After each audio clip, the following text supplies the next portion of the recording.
hereby call the Board of Zoning and Building Appeals to order. We will all rise for the Pledge of Allegiance. Pledge allegiance to the flag of the United States of America and to the republic for which it stands, one nation, under God, indivisible, with liberty and justice for all. Will the clerk please call roll? Members of the board: Kane, Here. Grotman, Here. Weaver, Here. Toth, Here. Masterson. Here. Members of the administration: Council Liaison Winkle, Here. Chief Building Official Fursden, Here. Assistant Law Director Morgan, Planning and Development Director Lieber. With the regular meeting minutes from the meeting of February 27th, 2025, is there any discussion? Hearing none, I move to approve. Is there a Planning Commission report? Yes. Thank you, Madam Chair. The North Ridgeville Planning Commission took action on one item at its regular meeting on March 11th, 2025. An application from Victory Park was reviewed for the construction of 2 new artificial turf fields and other site improvements.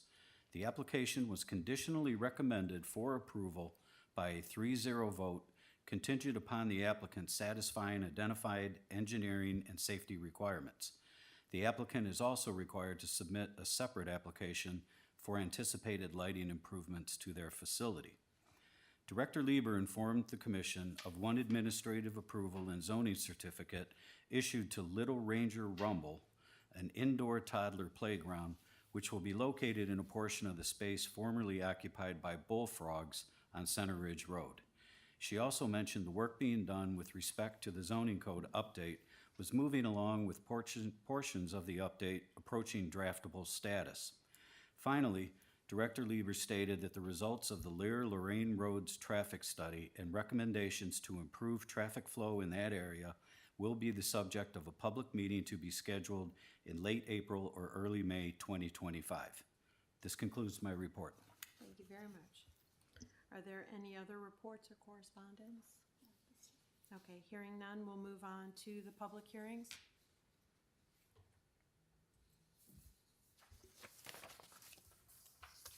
First applicant, PPZ 2025-0336, South Ridge Inn, 32801 Lorraine Road, PPN 07-00003-102-085, owner Rahi Hotels, LLC, 32801 Lorraine Road, North Ridgeville, Ohio, 44039.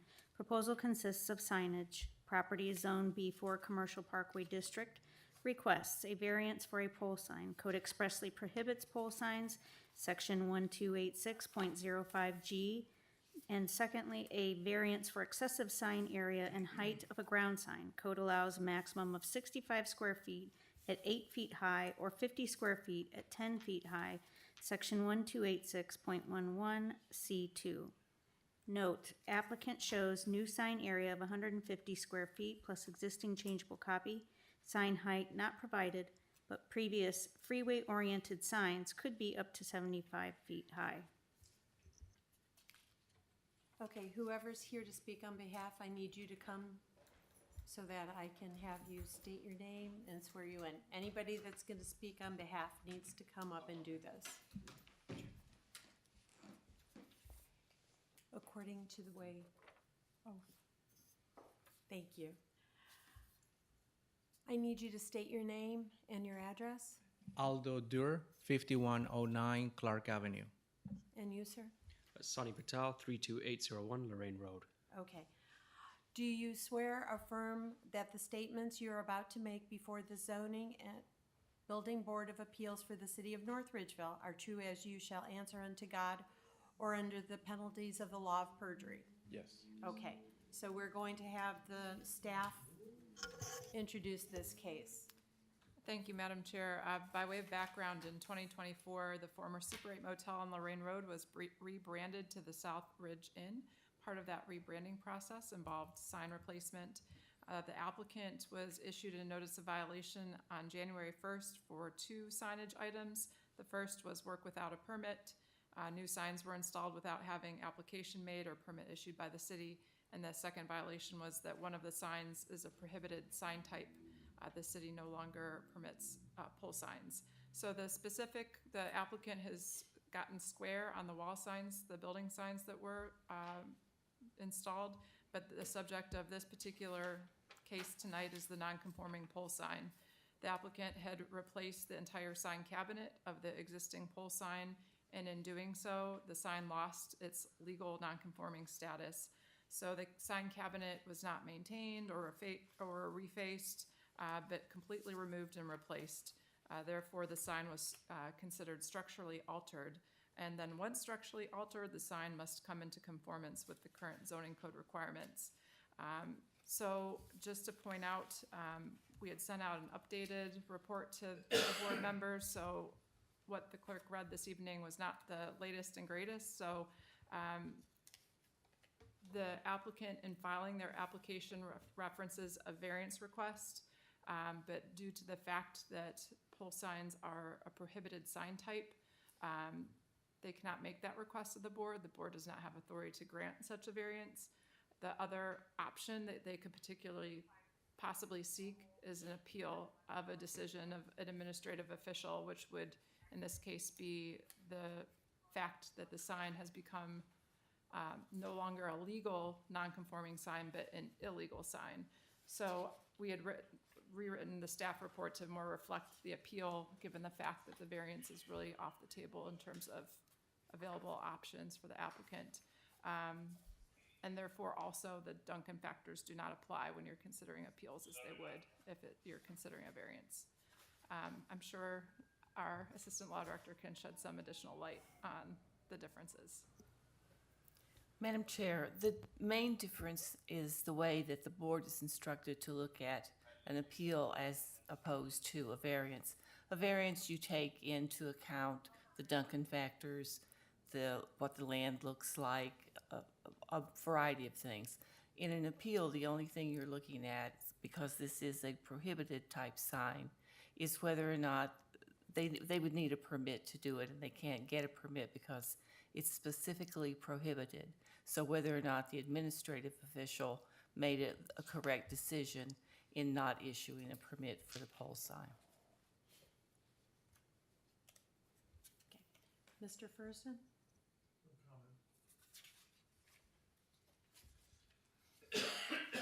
Okay, would you like to present your case? Yes. I'm Aldo from BNext. We apply for a refacing of the Super 8.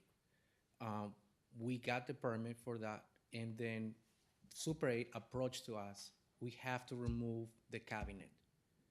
And then we did not know that we have to conform. We didn't know that there was going to be a non-conforming sign. So we took the sign down from Super 8. We replaced the cabinet. We kept the same design. We originally got the permit for refacing the Super 8. Okay, after a few months, we did not know that.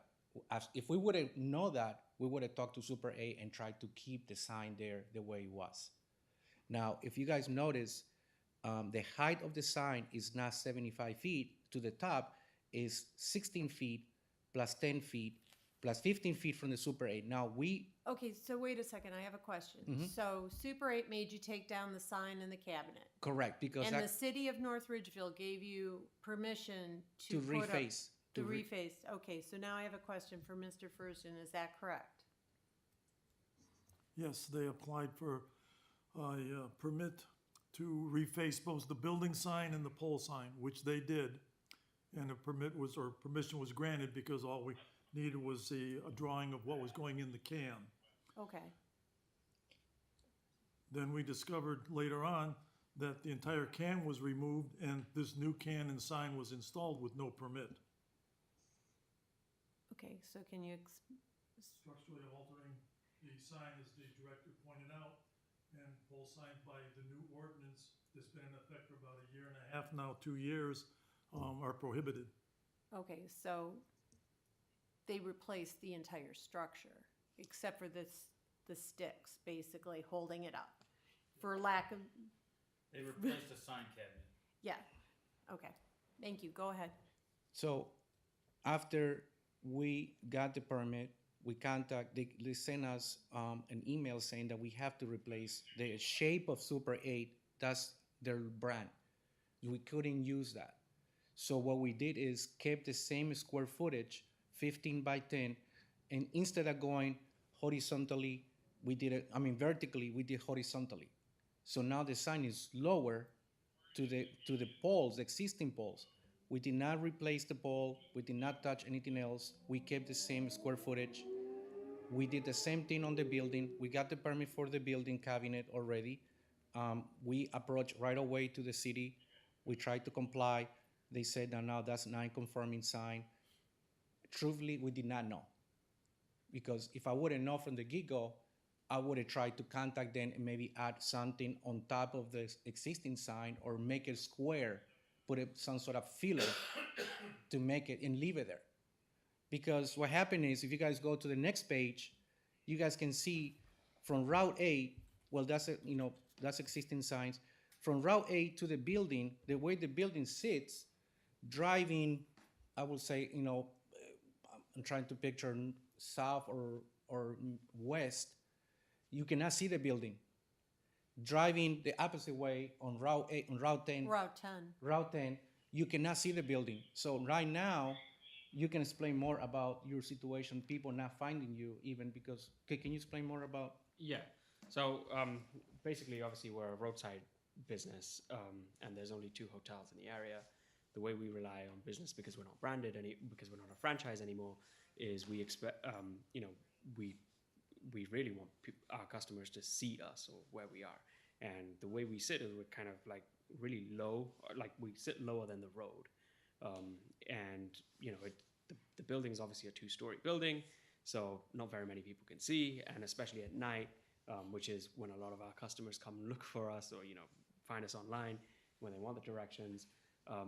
If we don't have a sign, like if our sign is lower, they're not going to see us. Everybody else has a slightly higher sign that's still visible even if you come off the turnpike toll booths. You can see the Motel 6 sign. You just can't see our sign right now. And if we were to go even lower, it'll just be detrimental for our business. And we're obviously competing against the hotels in North Olmsted. So it's just a very different situation. And obviously we don't want Wyndham to send us a cease and desist letter, because that would again mean like we'd end up paying more fines, and it's just a very messy situation.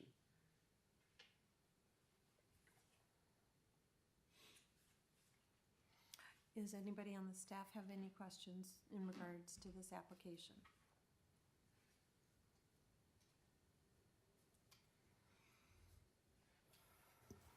Madam Chair, I have a question, if I may. Did you say that the Super 8 sign shape, and I would ask the colors as well, is that a trademark? Okay. Thank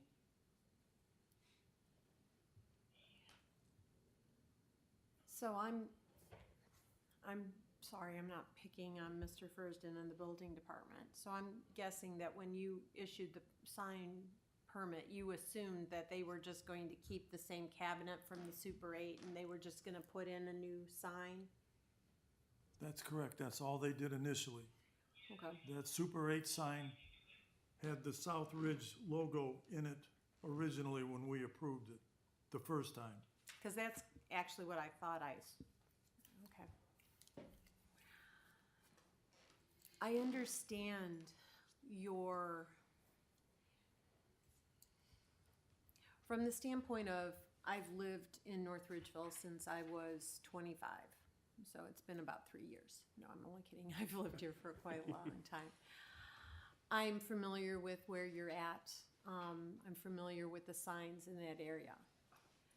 The city has decided to not let signs like that go forward. A lot of the signs in that area are going to need to be replaced. So while I understand right now you might be competing with those signs, in the future that will not probably be the case. I understand the problem of not knowing. However, not knowing what the rules are doesn't make you exempt from the rules.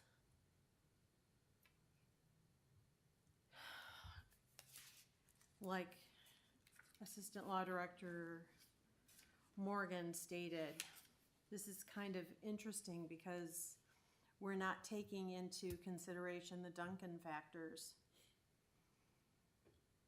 We're looking at it from an appeal standpoint. And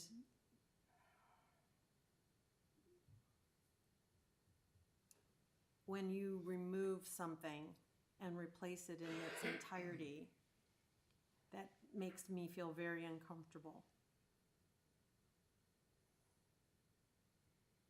And I don't have any reasons to grant it. Does anybody else on the board have any other indications, any thoughts? Any comments from the administration? Mr. Winkle? Madam Chair, I guess my only comment I have is, they clearly exceeded minor repairs and maintenance, which is what triggers the cabinet. That's the only thing I can say. If I'm looking at that, kind of triggers it not being non-conforming anymore.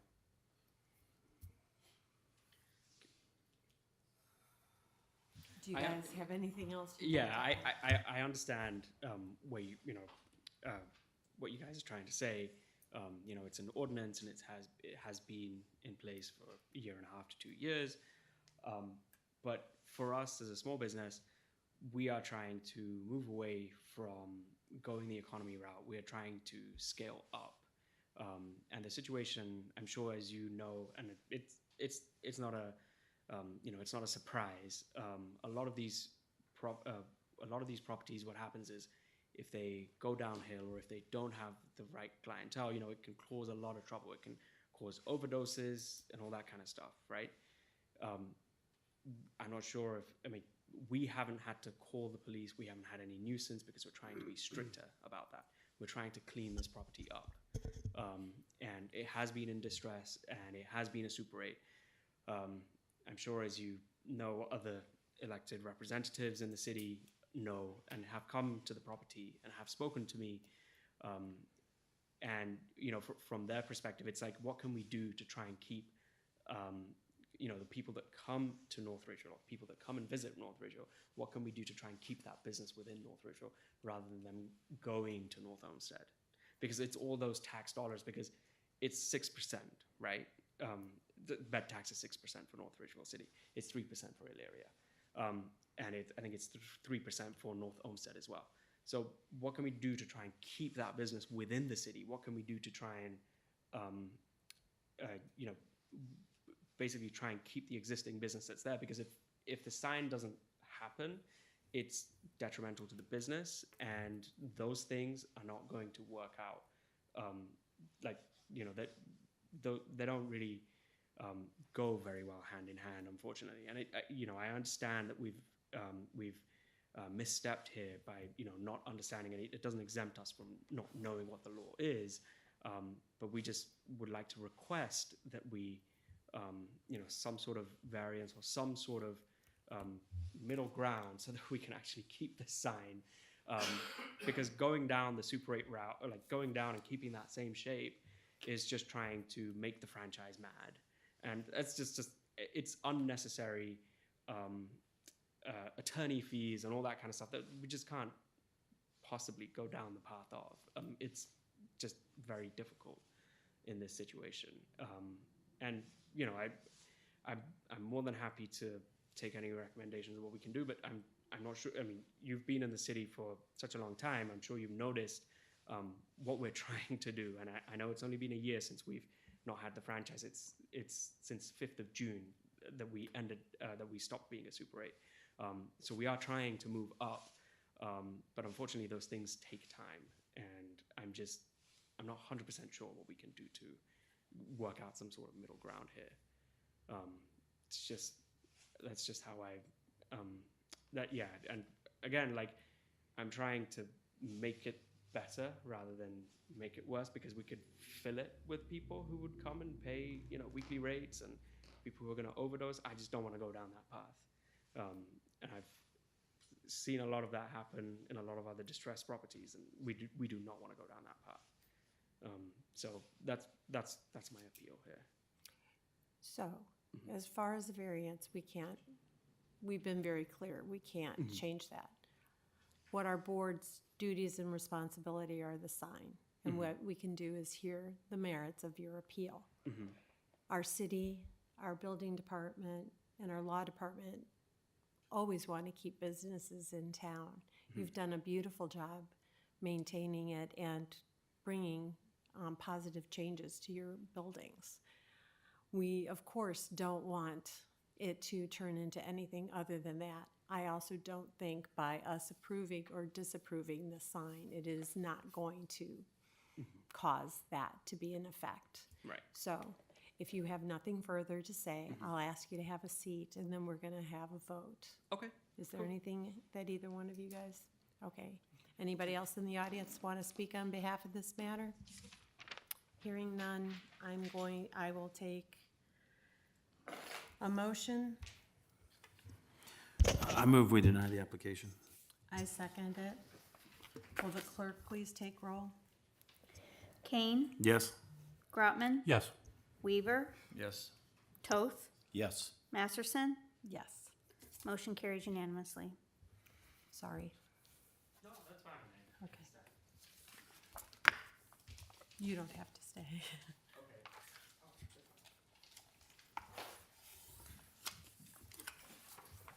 Will the clerk please read the next application?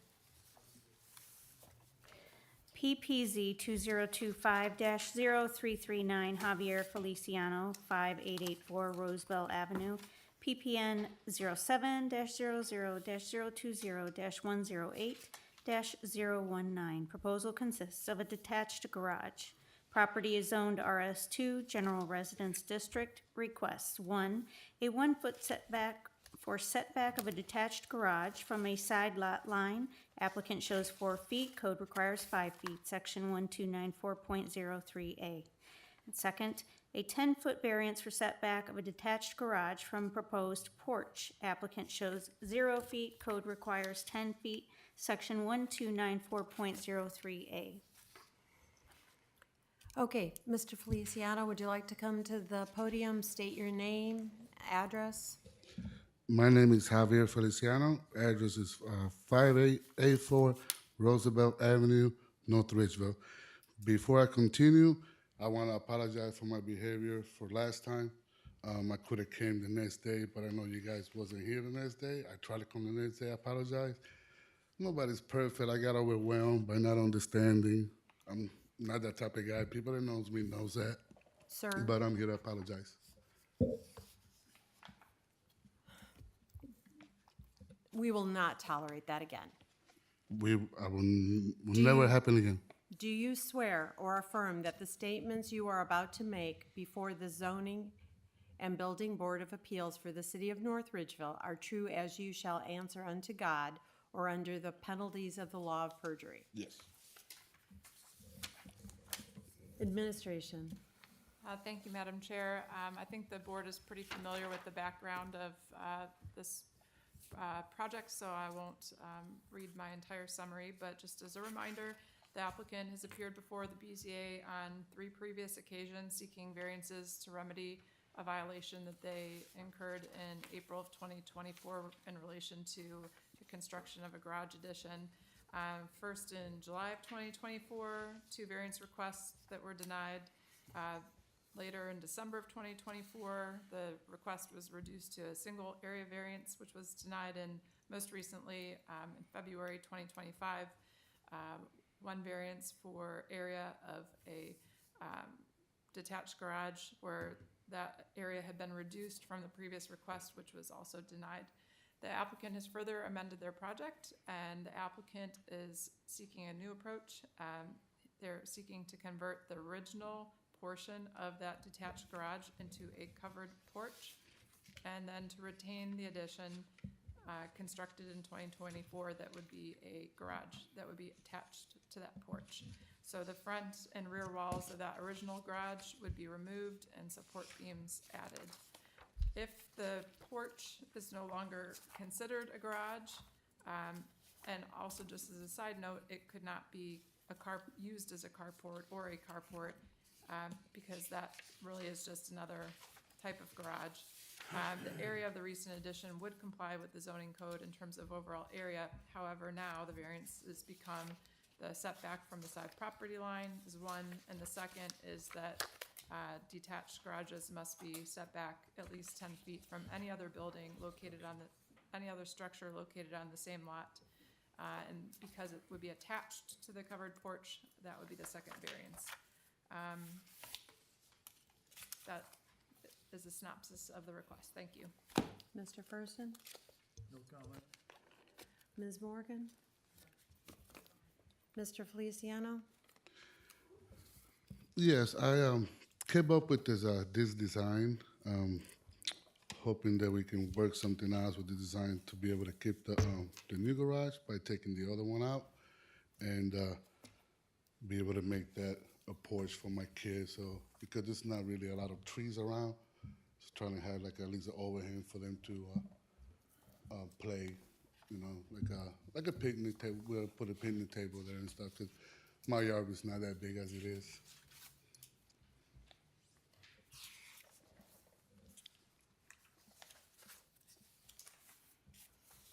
You understand that no vehicles can be parked in this, and this cannot be enclosed at any point in time. Yeah. Yes. Does any of the board members have any questions, comments, concerns?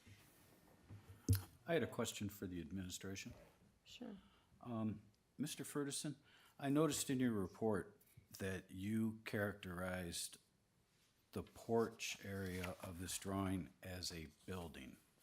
Would you care to elaborate? As a As building. a building. Would you care to elaborate on that, please? The definition of building can simply be a structure, which this is, that porch. Okay, I had looked at that specific chapter, and there was a definition for a porch, which seemed to be a little bit different than what we're looking at here. What do you call it, a porch or a gazebo or some kind of yard? It's another structure on the lot. The garage has to be 10 feet away from it. Okay, And How- the ordinance says that the detached garage has to be 10 feet from other structures on the lot, house, any other structure. That porch now becomes another structure on the lot, and it's not 10 feet away from the garage. okay, however, when I read that definition of the porch, it had some specific characteristics such as nothing 30 inches above the floor, and I believe it was 3 sides open. The applicant called it a porch. We're calling it a structure. Okay, very good, thank you. Mr. Kane? What's to keep them from enclosing it in later and being back in here before the law department? We've had similar structures like this in the past where, you know, the issue, we can't really judge what they're gonna do later, but if it's attached to a garage already and 3 sides are open, who's to say a year from now when nobody's looking, we don't have 4 walls back up? Mr. Ferguson? Just. We've had similar ones in the past like that. There's no way that I can prevent that, other than if that were to occur, it'd be in violation, and he'd be back before the board, or he'd be in court. Thank you. Okay. So, Mr. Feliciano, we're back to me now.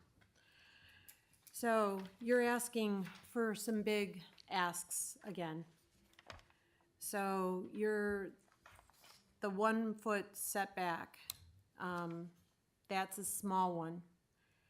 That's what, about 20%? But the 10-foot variance you're asking for is 100% variance. So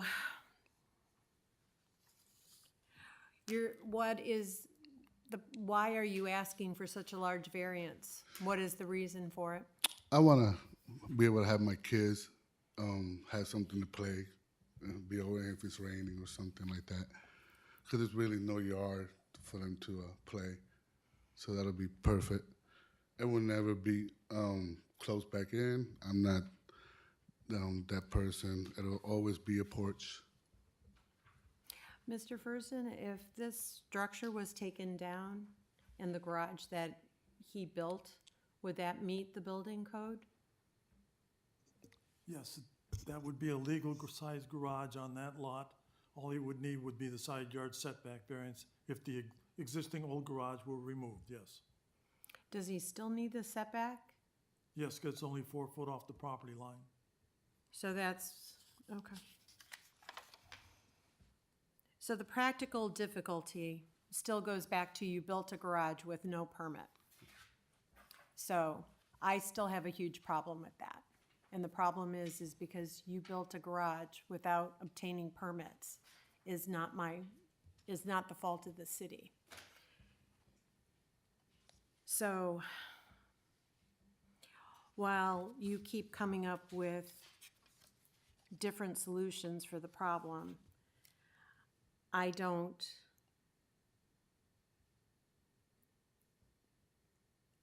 see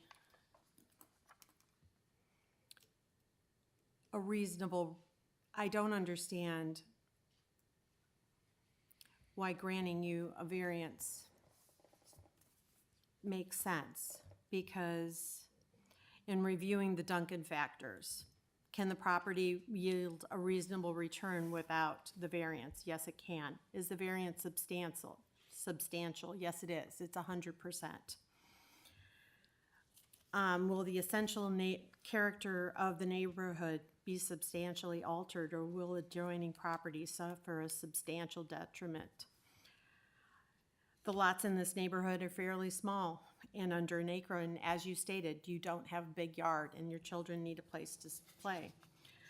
I don't think that having the existing garage turned into a porch will help that. Will the variance adversely affect the delivery of governmental services? No.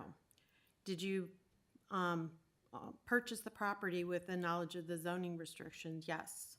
You are a business owner, so you should know that. Can the owner's predicament be precluded through some other method other than a variance? Mr. Furston did state that yes, it can be. You can take down the old garage. Would the spirit and intent behind the zoning requirements be observed and substantially justice done by granting the variance? The garage addition was constructed without the city's approval, so the desire to keep the structure with a minimal modification, not itself a practical difficulty or hardship.